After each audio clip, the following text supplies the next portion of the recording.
तो लूसी गलियों में पली बड़ी है, मगर एक घर अब उसे अपना सा लगता है, जिसका दरवाज़ा खुला दिखते ही सीधी अंदर घुस जाती है, जैसे कि अपने घर में आ गई है।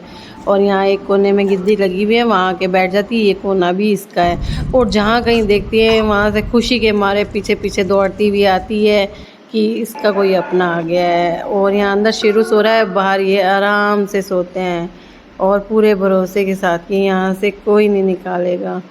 और लूसी को जब भूख लगती है, अब देखो चटोरी लूसी को भूख लगी है तो ये इसकी एक आदत है, ये दूध पी जाती है। तो कभी कभी मैं इसे रोटी नहीं देती हूँ, मगर ये खाती क्या है मुझे समझ में नहीं आया। और इसका मेरा प्यार का रिश्ता है। जब कभी ये तकलीफ़ में होती है ना, तो ये देखो ये रो रही है ना, उस दरवाजे पे चूं चूं कर रही है और देख रही है कि मैं उधर से निकल के आऊँगी। मैं इस साइड से देख रही हूँ, इसे पता नहीं है। तो जब इसका मन होता है ये मुझे बुलाने आ जाती है, मुझसे बातें करने आ जाती है। और जैसे मैं इसकी सारी बातें समझती हूँ, एक रिश्ता सा बन गया है इसके साथ में। और ये अपनी सारी शेयरिंग करती है, भले ही मैं थोड़ा बहुत समझती हूँ, ये पूरा कुछ कहती है, सब कुछ कहती है। और आ करके कितनी निश्चिंतता से और कितने ये मतलब भाव से सो जाती है कि यहाँ पे इसको कोई कष्ट नहीं होगा।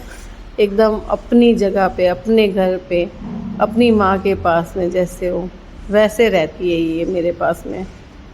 पता नहीं इससे ये रिश्ता कैसे बन गया। इसके कारण ही मैंने ना बहुत सी चीज़ें जानी है, सच बात बताऊँ तो। इसको जिसने पाला था ना, वो है ना मतलब इसे छोटे में ही छोड़ के चला गया था। पहली बात तो किसी को पालो मत, पालो तो छोड़ो मत, बहुत तकलीफ़ होती है। मगर ये गली में स्ट्रगल करके रही है। और जब है ना कोई बाहर कुत्ता आता है ना, तो ये मुझे देखती रहती है कि मैं इसके साथ जाऊंगी, तो जोश खा खा के भौंकने जाती है। इसने बहुत ज़्यादा दुख देखा है, बहुत ज़्यादा। अभी भी इससे ब्लडिंग हो गई है, अब की बार इसके अब बच्चे नहीं होंगे। और मैं तो कहूँ अब इसके बच्चे होने ही नहीं चाहिए। इसने इतनी बार बच्चे पैदा करके सिर्फ दुख ही देखा है और कुछ नहीं देखा इसने। इसके जीवन में इतना दुख है और इन सभी के जीवन में इतना दुख होता है कि मुझे लगता है हमारे पास वो दुख है ही नहीं। हम तो व्यर्थ ही दुखी होते हैं महत्वाकांक्षाओं के पीछे। और ये देखो कालू को झांसा दिया जा रहा है। इसका क्या है कि गला है ना फटा हुआ है, इसका फटा हुआ साइलेंसर वाला गला है। 4 गली तक भौंकने पर आवाज़ें जाती है। हालांकि ये फाइटिंग इतनी नहीं कर पाएगा, मगर इसकी आवाज़ से डर के ना कालू गैंग भाग जाती है। जिसे भगाने के लिए रात को मुझे कई बार जागना पड़ा था लूसी को बचाने के लिए। गेट के पास में सोफ़ा लगा के बैठती थी।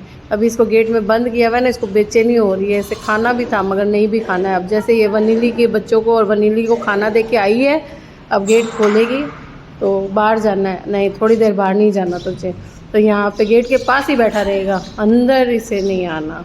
मतलब ये सब समझते हैं कि इनको कहाँ तक जाना है, बस प्यार से समझाया जा सकता है।